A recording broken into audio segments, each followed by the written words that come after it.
And this day, Fox News alert, 3 more were arrested in connection with the Boston bombings, and now serious questions are being raised about the intelligence community. Now, let's not forget, it was President Obama's Homeland Security Secretary, Janet Sherlock Napolitano, who was quick to say this was not part of a broader plot. And just yesterday, our commander-in-chief was asked about one senator's criticism. Watch this. Lindsey Graham, who is a senior member of the Armed Services Committee, has said that Benghazi and Boston are both examples of the U.S. going backwards on national security. Is he right, and did our intelligence miss something? No, Mr. Graham is not right on this issue, although I'm sure it generated some headlines. The Russian intelligence services had alerted U.S. intelligence about the older brother, as well as the mother, indicating that they might be sympathizers to extremists. The FBI investigated that older brother. It's not as if the FBI did nothing.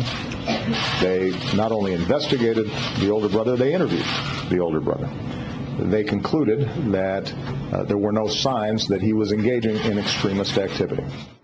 And joining me now to explain directly to the president why he thinks he's right on the issue, South Carolina Senator Lindsey Graham. Senator, welcome back. Good to see you. Thanks for having me. All right, well, let's get your response to the president first. Well, number one, Mr. President, after the FBI interviewed this young man and his mother, the CIA was contacted by the Russians in November, months later. He was put into a terrorist watch list, the TIDE system, I believe it is. He goes to Russia.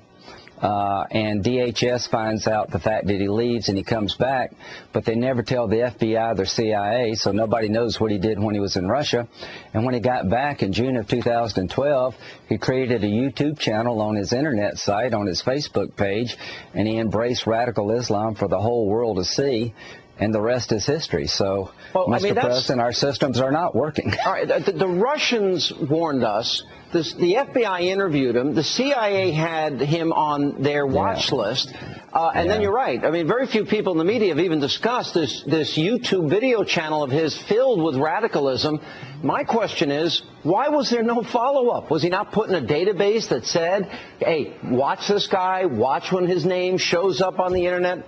It certainly would have been a telltale sign. That's the ultimate question. You know, less than 2% of the people in the TIDE database are American citizens or here in legal status. But we can't have a system where you interview a guy after you've been tipped off by a foreign government, you have a radical in your midst. He leaves the country, you don't know about it. He comes back and he gets on the Internet for the whole world to see, and he embraces radical Islam. And it's either political correctness, stovepiping, criminalization of the war. I can't explain it, but the system to me is broken. I love the FBI, I love the CIA, but I don't know what's going on here. But we got 8 dead Americans killed in the last 7 months, 4 in Benghazi, 4 in Boston. And when you look at Boston and Benghazi, things are not working. Now, I interviewed Michelle Bachmann, and she told me that she actually looked at the FBI training manuals and that they have been purged of any references to radical Islamic jihadists. Now, she went and compared them. True. What's that? Yeah. Well, that's political correctness, isn't it? Yes, there's 3 things here.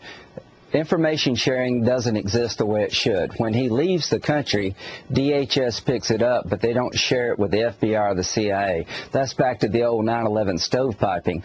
I think political correctness is not monitoring these people's Facebooks and websites. What gets me is that it was not hard to understand he was becoming radical before our eyes, but nobody really picked it up. And when we found the photos of the 2 guys after the bombing, how could that not alert the system? You'd already interviewed this guy. When they were asking the whole country, do you know these 2 guys? The question is, why didn't the FBI know they had already talked to them? There's one other component, though, and that is anybody that's posting radical jihadist videos ought to be being monitored, in my view. All right, there's 2 other points here, though. So our intelligence failed us, but yet Sherlock Napolitano races out there to tell the American people something she doesn't know is true. And that is, there's no broader plot. Well, 3 people were arrested today. That sounds to me like there's some evidence out there that there is a broader plot. She has no idea. It sounds like Susan Rice all over again. Right after Benghazi, there's no evidence of an al-Qaeda connection here. This is a spontaneous riot caused by hateful video. Did you see the 3 guys that the FBI released photos of in Benghazi 8 months later? Yeah. Do they look like protesters to you? No. I mean, what's going on here? I mean, Benghazi is 8 months old. Nobody's been arrested.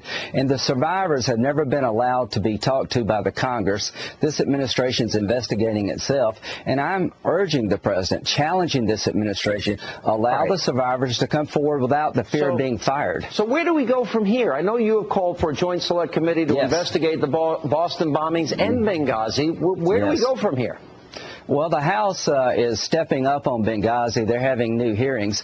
But the FBI, the CIA, and the Department of Homeland Security all need to be looked at, not separately but jointly, to learn from our mistakes. Again, I love the FBI and the CIA, but when Napolitano says there is no connection here to a broader plot, she had absolutely no way she could have known that soon. And the more you know about these 2 guys, they certainly didn't learn all this in the bottom of their basement. And this administration doesn't want to admit that al-Qaeda, bin Laden's dead, but radical Islam's on the rise. We need to up our game. All right. Thank you, Lindsey Graham. We'll continue to follow it, and we got to get to the bottom of it, or else it's going to keep happening. Bottom line. Amen. We got to keep our foot on the gas. All right. Up next, a poll that